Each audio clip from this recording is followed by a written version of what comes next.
বাড়ির ছাদে গাঁজার চাষ শুনতে অবিশ্বাস্য হলেও সত্য। বাড়ির ছাদের টব ও বিশেষভাবে প্রস্তুত করা স্থানে লাগানো হয়েছিল বেশ কয়েকটি গাঁজার গাছ। বাড়ির ছাদে শখ করে অনেকেই তো ভিন্ন ভিন্ন গাছ লাগান, কেউ আবার সবজির চাষ করেন। তবে এবার দেখা গেল ভিন্ন চিত্র। ছাদ বাগান নয়, অভিনব কায়দায় করা হচ্ছিল গাঁজা চাষ। এমন ঘটনায় পুরো এলাকায় চাঞ্চল্যের সৃষ্টি হয়েছে।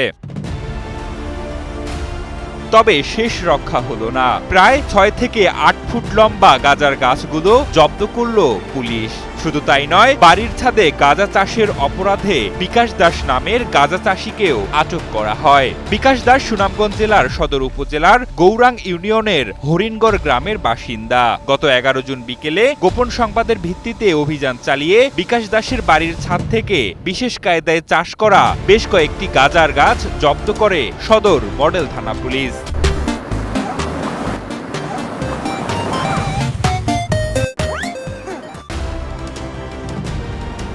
স্থানীয়রা বলছেন, বাড়ির ছাদে গাঁজা চাষ এই এলাকায় তারা কখনো দেখেননি। এ সময় বিকাশ দাসের যথাযথ বিচার দাবি করেন তারা।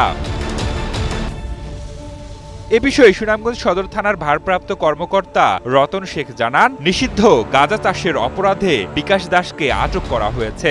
তার বিরুদ্ধে মাদক আইনে মামলা গ্রহণের কথাও জানান এ পুলিশ কর্মকর্তা। সবুজ পাতার এ গাছের ফুল থেকে বানানো হয় এক ভয়ানক নেশা, যা যুবক ও সমাজের জন্য অত্যন্ত ক্ষতিকারক। তাই গাঁজা চাষ এবং তা থেকে তৈরি ভয়ঙ্কর এই মাদক থেকে সবাইকে বিরত থাকার আহ্বান সমাজের সচেতন মহলের।